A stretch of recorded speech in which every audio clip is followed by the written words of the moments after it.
Hey, how's it going? Um, First, before I start talking, please look at some of my signs. Thank you very much. Okay, I pulled some cards, which I will read to you. But first, I want to talk. And, gotta squirm first. So, I have been feeling like, like, like I've just been feeling heavy. Sort of my subject matter has been heavy, and I thought, let me talk about something else for a change that actually makes me pretty happy and takes me completely away from all of that. But I was laughing because as I said it, I realized that it's a pretty heavy other place I also decided to like and go to. I want to talk about Batman. I want to talk about my love of Batman. Not a particular actor, and not like I'm all like, oh, the comic book / movie character that isn't really real. It's basically a costume until someone steps in it. I'm not like in love with that, okay? So just understand. But in comic books, in animated shows, in movies, I like the Batman. And I'm a little mystified by it because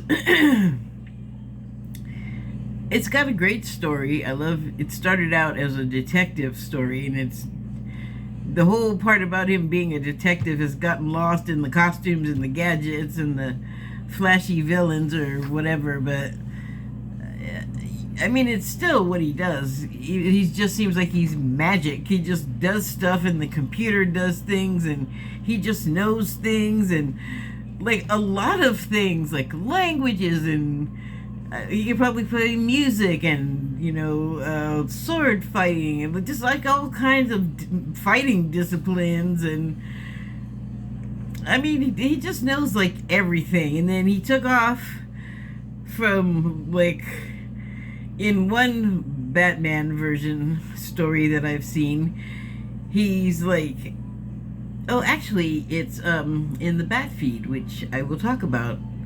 So in this particular story, though, his parents get killed. Like, it's more or less sticks to the story, and Alfred is like there and sort of takes care of him, but he lives in an orphanage. And so when he is old enough to be released, like 18 or whatever, he, I think, is at that point adopted by Alfred. And then he's with him for like 5 minutes, and then he takes off and travels the world because he's richer than God, and learns everything. And so, I mean, I don't know what kind of education that was, but he, like I said, he was richer than God. So maybe, I don't know why they had him in an orphanage, though, because if it was the orphanage educating him and it was super excellent, then everyone would want their child to go and get educated at the orphanage. But so did he have tutors brought in? They didn't say anything like that, but they did make it sound like he was some sort of outpatient prisoner from the orphanage to go with Alfred to do, like, I think they said go to the opera and stuff like that. So just a interesting storyline series of choices. But anyway, brief period with Arthur after the orphanage, and then travels the world and comes back master of everything. He's still a totally weird guy, because let's face it, Batman is freaking weird. Okay, I understand, like, what happened with the parents is traumatizing and terrible, and sometimes in Batman stories it seems like he sees therapists, and then other times it seems like he doesn't at all. Either way, he doesn't act like he had any benefit from seeing the head shrink. He just does what he wants, because in another story, as he says, I'm rich. I can do whatever I want. I'm paraphrasing, I think, but you get the idea. So I think I like the fact that Bruce Wayne is freaking weird. I really like that. And I like the fact that he's rich, but he kind of doesn't care. He uses it to do good philanthropic things, although you don't hear a whole lot of that. Like the Bruce Wayne part of the story, except for when he's at home in the Batcave talking to Alfred or Robin or whatever, or Nightwing, whatever, Bat timeline you're on. He, yeah, he like hangs out at home and stuff. So, he's like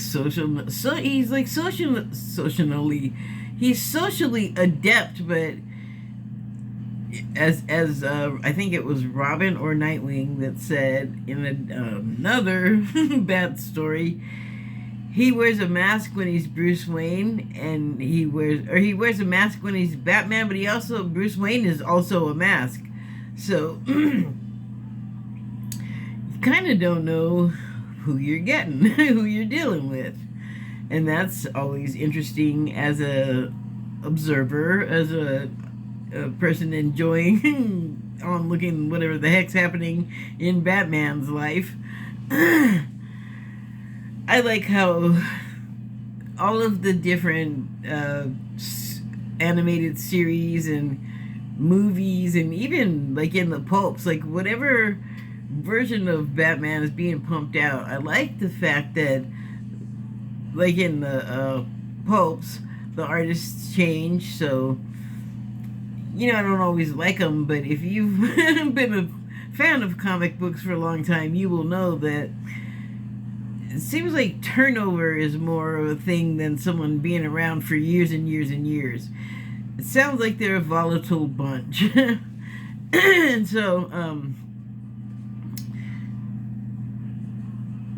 and then you got to consider, not only do the artists change, but the writers change, the script writers or whatever. I don't have one in front of me, so I can't tell you exactly what a comic book script writer is called, but let's just go with that for now. And so you got to figure, and this will be true with the artists too, I think, especially because they're going to collaborate and they're going to have their own stuff. So every author,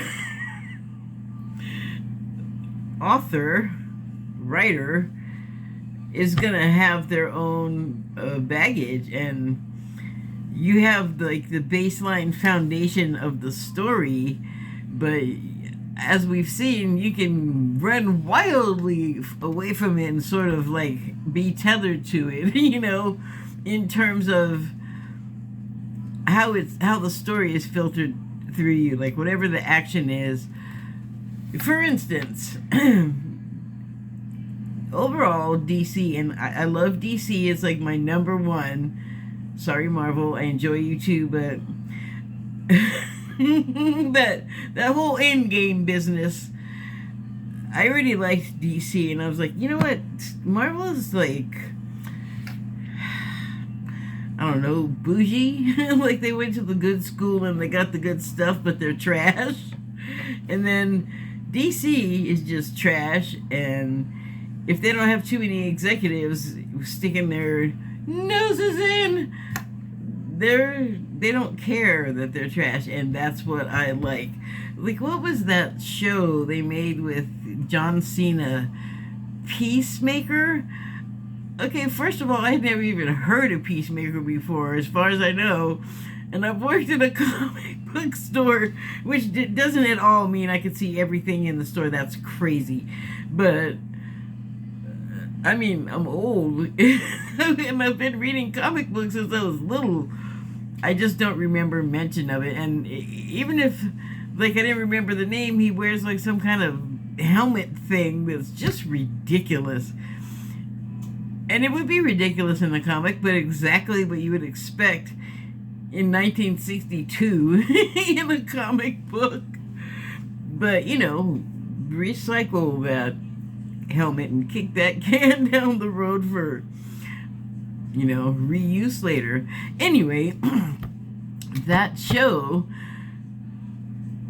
I love it. Okay, I thought I was gonna hate it. I really like John Cena, but I was like offended. Like, why are they shoehorning this nobody character in here? And then his backstory is so horrible. Oh my god. Maybe I'll add a trailer for that to the information. Can't just write it on here upside down. That'll drive me insane. Peacemaker trailer. So yeah, it has a good story going on with it. And so, back to Batman though, you will have I wrote back no trailer. Yes, but back to Batman. So the stories are just, you never know what you're gonna get. Sorry, I don't mean to slay me. I'm just going to interrupt myself to say that I was having this visit from a worker. It was just a worker. Just that's enough you need to know. And I had to take part of the visit is a cognizance exam, or is that the right word? It was whatever what Trump keeps trying to tell everybody. It was an IQ test, and it's really to find out if your I and Q are in the right place and you're not just all Q, I, MNX, number sign. Like, just, it's just to see if your, mentality is slipping away. And so, we're at the very beginning of it, and I asked her, because I have different interviews with people, and I said, is this the one with the test? And she's like, yeah, and I just started cracking up. And she's like, what?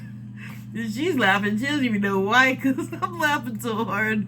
And I said, I already know what answers I'm going to give. And she's like, she didn't know what the hell I meant. And she's like, I hope so. I mean, it's the same ones every year. So, and then we got to the question, and she's like, what's your answer? And I'm already laughing. I'm laughing so hard I can hardly get it out. But I'm like, man, woman, camera, TV. Window, President Trump. And she's dying, I'm dying. And this happens a lot. I'm like hilarious when there's no camera going, and it drives me insane. But I said to her, because I didn't discuss my issues with money with her, and it sounds like a really hard way to do it, so I'm not at all serious. But I was like, maybe I should go into stand-up, because I had the poor woman almost peeing herself. I mean, me too. So, why did I start talking about that? Oh, I guess just to talk about the cognizance test. Passed it, by the way, by a lot. By a landslide. That test. Anyway, Batman. So, and, Batman's world is all messed up, too. It's not just him. But I've been hearing something lately in the Bat realm that's been kind of pissing me off, because inside of a show, actually, like a Bat, I think, cartoon I was watching, or I say cartoon, but it was really, I think it was a video game somebody had spliced together and made a movie out of. And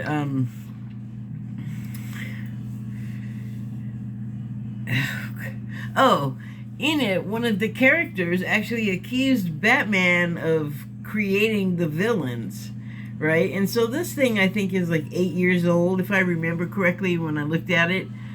And I thought, I don't like that. And then saw like somebody say it in a video, like hosting a video was like actually said that shit, and I was like, what'd you just say? And it just made me mad. So like the third time I heard it, I was like, man, you people better stop, because I am not gonna have it. I will not hear this crap about Batman created the villains. That is some current right now BS coming from our, can I copyright this, blame writing ridden society. We will not take, a lot of us will not take responsibility for our actions, even if it's on camera. There's a recording. I mean, 1,000 million witnesses, a courtroom artist.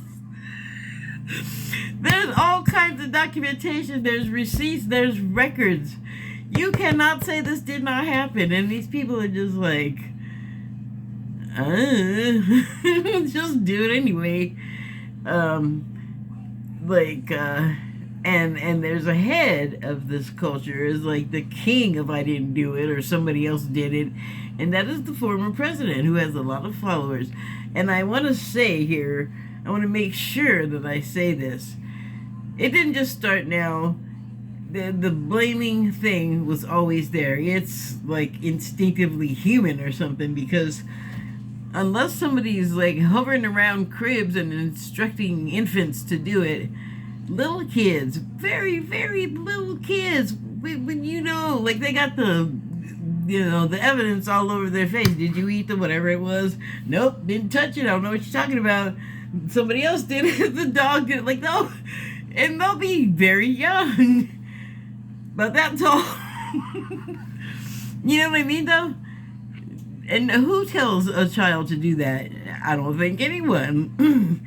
I'm sure I did it, and I'm sure I don't remember anyone saying, if anyone asks about how your handprint got in the pie, you don't know nothing. Like, nobody, like, we just do it.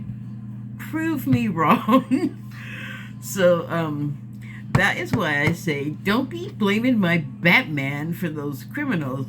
There is an animation of the type that I referenced earlier that was a game. Well, in fact, it is the one I referenced earlier, and I tried to find it. Unfortunately, I watched it for the second time, though, like 2 weeks ago, so now it's just buried under what I already watched. Because my poor little phone is like the only thing in the house right now that I can watch stuff on, and it's mostly a bunch of YouTube stuff. So I tried to find it. I couldn't. If I think of it and I find it, because you know, as soon as I publish this, it's just going to be all, yeah, I'm right here. But after, nobody cares. So if I remember when it pops up, because I saw it earlier today, for God's sake. Or did I see it in something else? It's been clipped into a lot of things, too. Because it's, I think, like 5 hours long. And I didn't watch it all in one shot. I'm not like a monster. I have to bathe and go to the bathroom and stuff. But it's long. So I mean, who knows when I find it. If I remember, I'll link it to the information box. But it's a good one because it has this other theme that, I mean, yeah, I don't disagree. And it is that Joker being completed by the Bat. Like, in this story that I'm trying to talk about that I can't find and tell you the title of or anything because I'm lame, it's bad. Like, the dude is like, he wants Bruce, and they're not as, he's not the Joker yet, and he's not figured out, or at least admitted that he's figured out that Bruce Wayne is Batman. And he's, oh my God, fiendishly intelligent. And so you just never know, like, where is this guy gonna pop up? He's like a Sherlock Holmes villain. He's, well, just in that infuriating way of like, will you outsmarted me again? Curses, I was foiled. The Sherlock Holmes lingo. Can't get it together. So, you know, and in it though, before he discovers that he's the Joker, I'm not sure, because he meets Bruce Wayne at Arkham and he's been there. I mean, I think his name is Arthur in this, the Joker. And he's just been a guy that was in there that was nuts. And Bruce was there, I don't know, charity working or something. I have no idea why they knew each other. I mean, I don't remember. I don't even know if they said. But Arthur gets out and he's just like on Bruce, like white on rice, and he's like, aren't you my friend? I want to be your friend. Like, he's so thirsty to be Bruce's friend. It's sad. And knowing that it's the Joker, even though it was like the second or third time I watched this, I was like, you know, he's scary. Don't keep telling him, like, you know, I don't know, like, Bruce wasn't, like, mean to him, but also, they're both grown men, so I don't know what Arthur thought Bruce was supposed to do, but I guess, like, his crazy or mental impairment, just, he didn't have good relationship and boundary issues, so yeah, he would just show up, like, uninvited at places where he just was like, oh, man, not this guy now, you know? And I think the character both sensed that and was like, I want to be here anyway, I don't care. Which is very human and real. So that's interesting. And so in the show, though, the dynamic between he and Bruce, that he's so thirsty to be Bruce's friend, there's a bunch of channels that have, like, the homoerotic Batman Joker, or, yeah, thing, like, dynamic, and it's like, you know, they both date women, but the Joker's just all, like, just drooling for Batman, and then he gets totally mad, like a girlfriend, if Batman doesn't respond like his boyfriend. And so it's just this thing that's always there, and I don't need to qualify it and, you know, make notice of it, but you can find them on YouTube. There's a lot of channels that have it, and they're kind of funny, but don't mess with my bat canon. And that brings me to the last thing about this. And I took some notes. If I can find them, I'll consult them. I'm not going to read the whole thing. What did I even do with it? I thought I grabbed it. Is this it? Is this it? This might be it. No.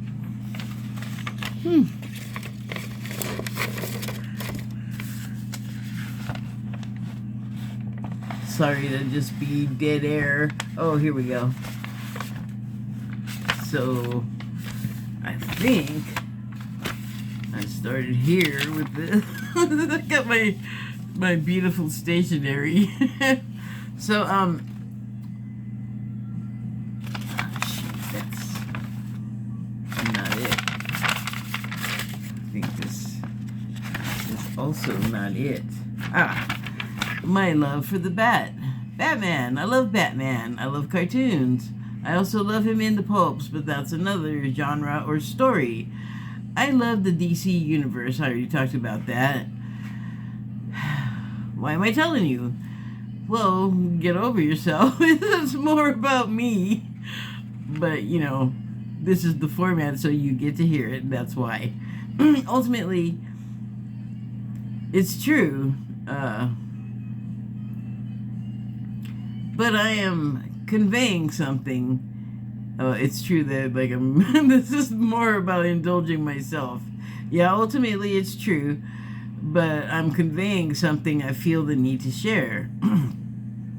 Look, I think my level of attraction to Batman is baffling, and until now I never questioned it. And that's likely because even I think Batman was conceived by boys. Well, I know it was. Not like little boys, but post-adolescent boys, so young, almost men. And I'm sure that was reflected, as I was saying, through the comic. And if you look at it, it was. Oh, and that's what I started to say, too, earlier. Sidetrack, before I went down Peacemaker, which I didn't mean to say, but the other thing is like, the way women were portrayed in those days, like, especially at the beginning of like, Superman, I believe, was simultaneous-ish when it came out, and so, young guys, and inexperienced, and naive, I mean, what are we talking, like, the 50s, or the 40s, late 40s, I don't know, something like that. Not this world today. Not this world that people are trying to vote out of existence and clamp back down onto something that I don't think even ever was. But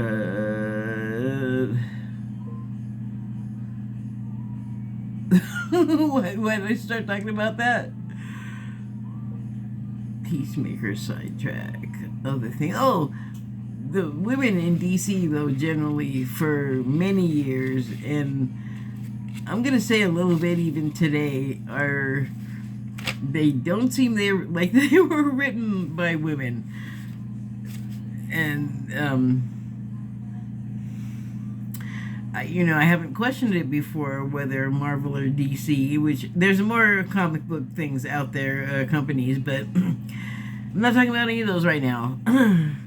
I haven't really thought to make a comparison, but I wonder, because, like, the whole Peter Parker thing with all of his women was, like, pretty emo, and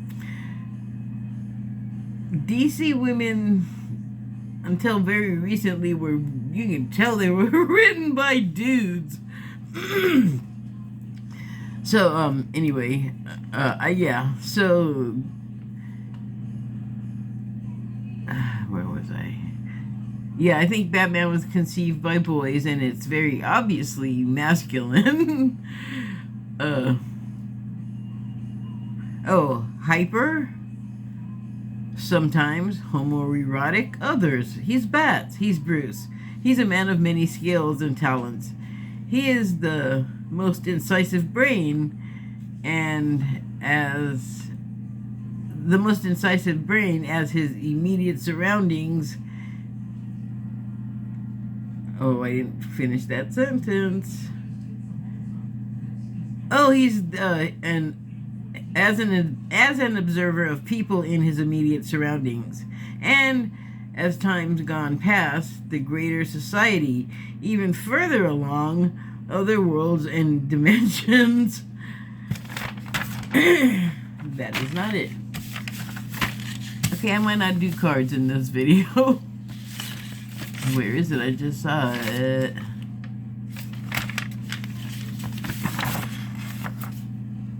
Bro gets around. Sorry. Took a long time to get there. It's intriguing. Wink, wink. Oh, I guess that's not a wink. Whatever. You know what I'm saying.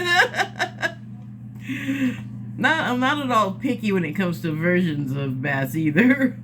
So let me bring it back to the fact that I am talking right now about animated bats, including anime, which is weird, but not unacceptable.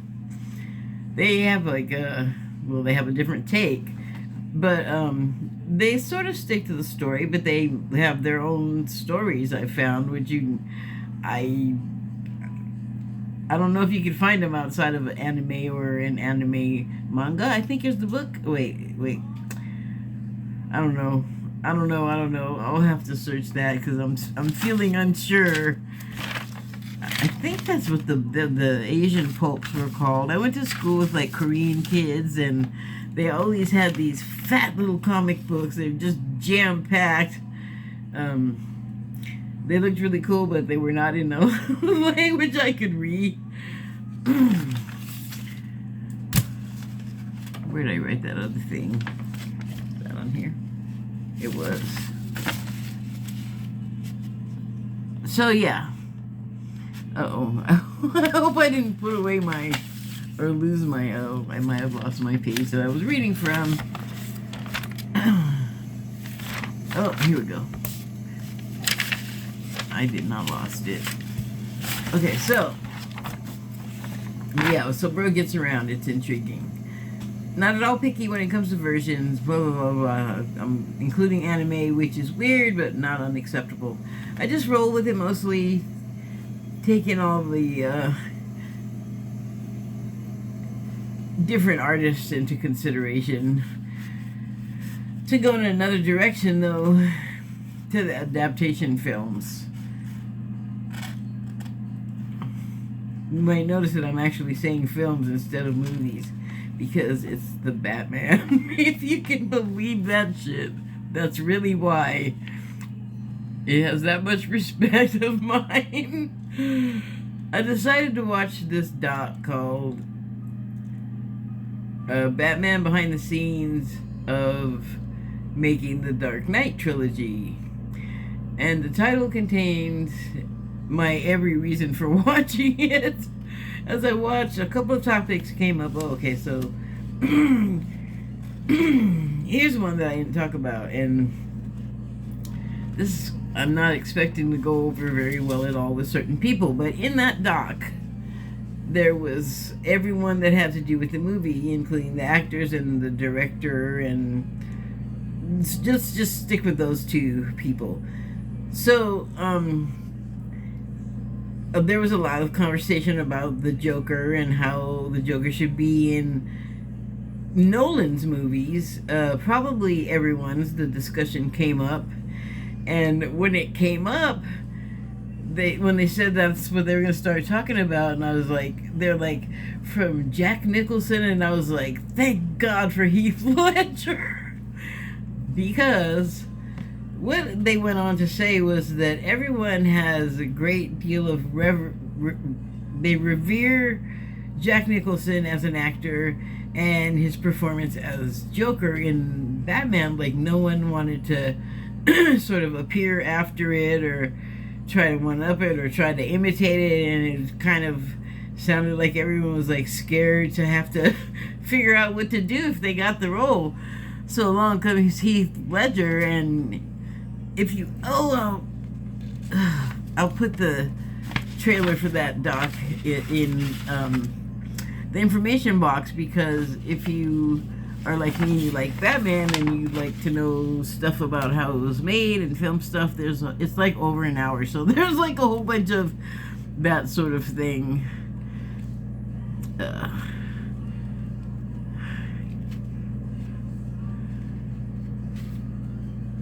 So, okay. And I agree. I also have a great deal of respect for Jack Nicholson as a performer. And guys, a lot of his performances, well, we were both younger then. Like the 60s, 70s, and 80s. And I would have watched the 60s ones, like, probably in the 70s and 80s.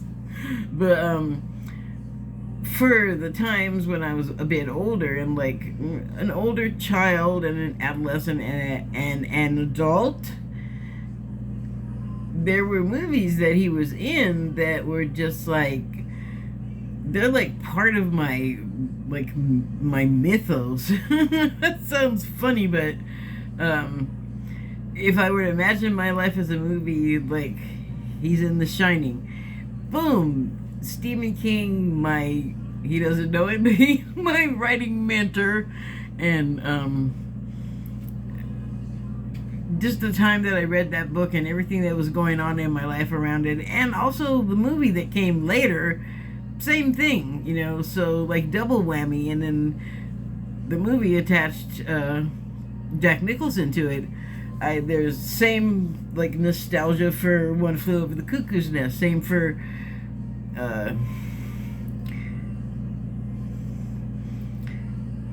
oh God, I want.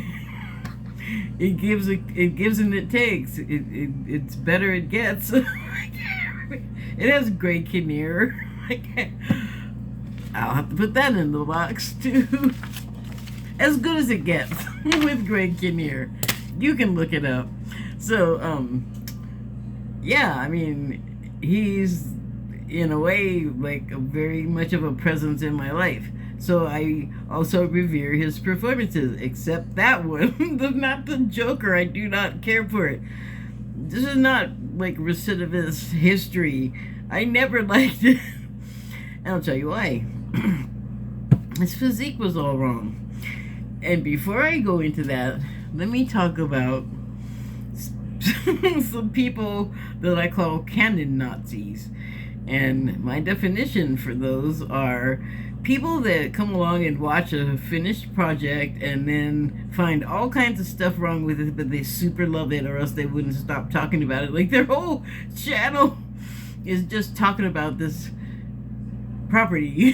So the thing is like, changes just happen, you know, like different artists, different writers, different filters, different times, different ages of the observer, the viewer, the consumer.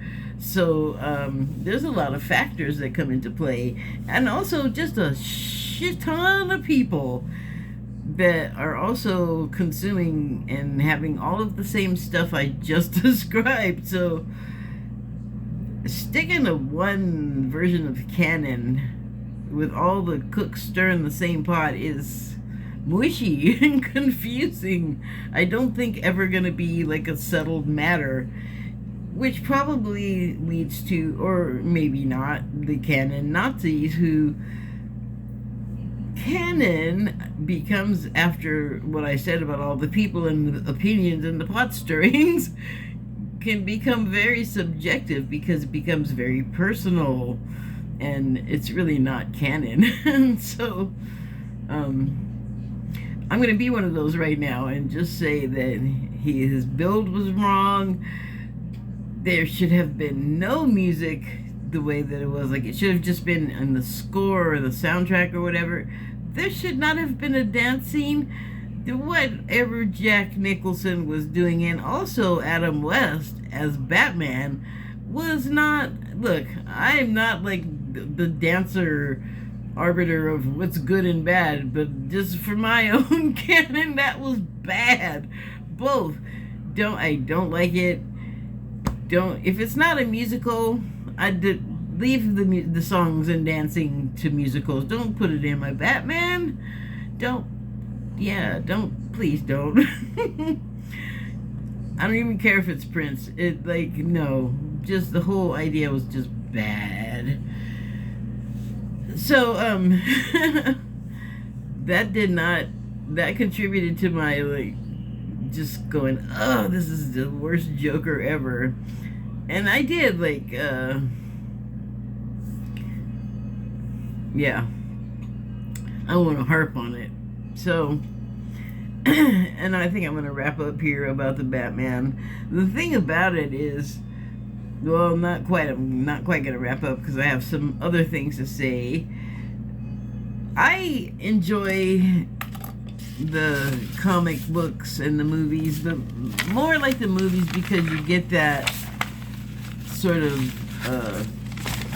actor anchor thing to hang some stuff on, some preconceptions about the story or character or whatever that you have. Your canon. You Nazi.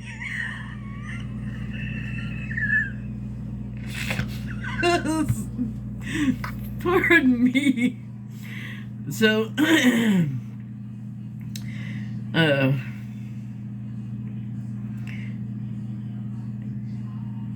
they are like sort of mythology, the newer mythology than Zeus and that. Not thousands of years old. And I actually have seen someone vehemently just disgusted that anyone would suggest such a thing, and then I've heard director and actor and writer after another saying what I said in the first place. It's like our modern mythology. We just have new characters that we attach to it and new stories. And that's why I don't mind Batman changing all the time, because everything is changing all the time. It's just trying to keep up. Everybody's like putting in their effort. And so what if I don't like it? It's just a little, hey everybody, I don't like it. What's she gonna do? Like, nobody cares. Just it. And also there's no anybody. There's just nobody. Just me and the cat. So, yeah. Oh, and as I wanted to say, as far as like, you know, sort of ingesting these characters as actual people with actual problems that you could apply in your life, even though there's like monsters and crazy events going on, you metaphor it. You know, there will be something there that you'll be like, oh, that's like what's happening to me right now. And I get it, because boy, I think like we all just went through some kind of crazy period. I know there was there was like a couple of eclipses last month, I believe. There's a few full moons. There was just a full moon and an eclipse like a week ago or 2 weeks ago. And other astrological stuff like Saturn's been happening to people, and we've seen it in the news. And if you see somebody on the news and they're in court and they're having problems and all kinds of terrible things are coming up, they're like, we're trying to like stop from being seen by the public like whack-a-mole.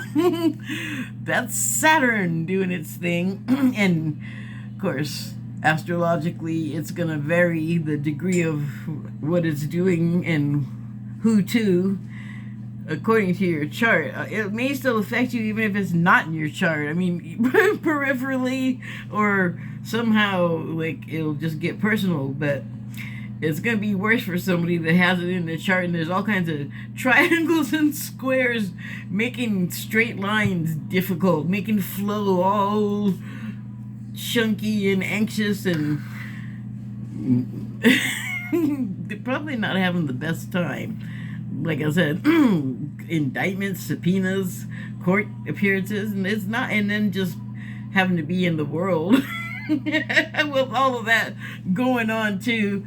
A lot of people have expectations, and I think they're speaking the way they're expected to speak and present, and probably feeling all beat up inside and like a trash fire and a bad stomach and the whole thing. And not like I haven't experienced some Saturn-y stuff, but what happened was all of those moons and eclipses and everything, it like finally broke, and I just don't feel as anxious and, you know, like hair on fire as I was. Like, I still have all of the same stuff going on, but, you know, it's under control. And then, like, whatever all was going on, because honestly, I haven't been able to meditate very well. I haven't watched my normal diet of things, the spiritual stuff that usually kind of informs me as to what's going on and sustain me, because I was having intermittent internet. So I was kind of just having to, you know, reach out with my own personal antenna for stuff like that. And it is broken. I feel better. And it was like part of my refuge was sneaking away into Bat World. And now I'm going to wrap up. Yes, Bat World is often pretty terrible. And the thing about it is it always wraps up and, you know, gets better.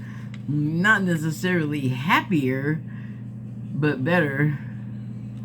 So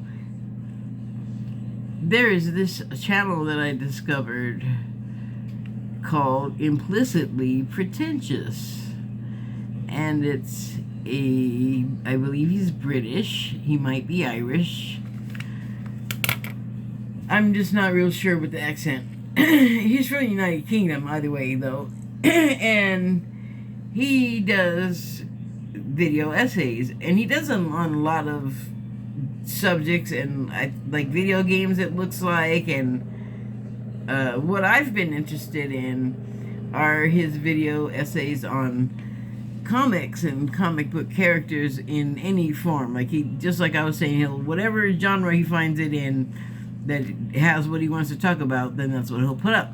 And he does it so well. I don't know his name. I didn't even look. I'll give you the name of the channel in the information box.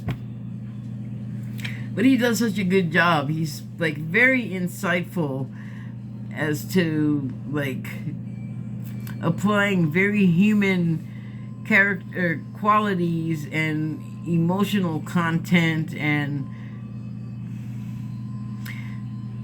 like giving them life, really, in a way, and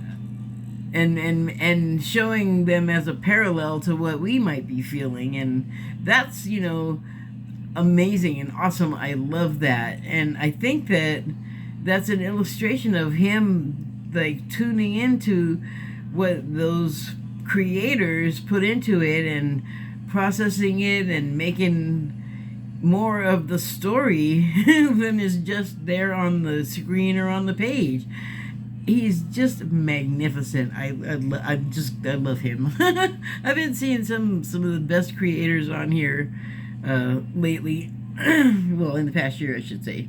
So anyway, you have to check him out because he is just will really make you think, and he's got music and graphics. It's really cool. Okay, so Batman's world is in almost every way. I mean, not Bruce Wayne's or even, you know, Batman personally so much, but just Gotham is dark. Did you ever see the TV series Gotham? Awesome. No Batman in it, but still really good. Dark. His whole like universe is kind of dark, Batman. Occasionally there's like a kid show where you'll get a smiling Batman, or like a little older show where you'll get a bit of a jokey Batman, or even you'll get like a smarmy, snarky Batman on HBO's Titans. There's all these different varieties of Batman. I just love it.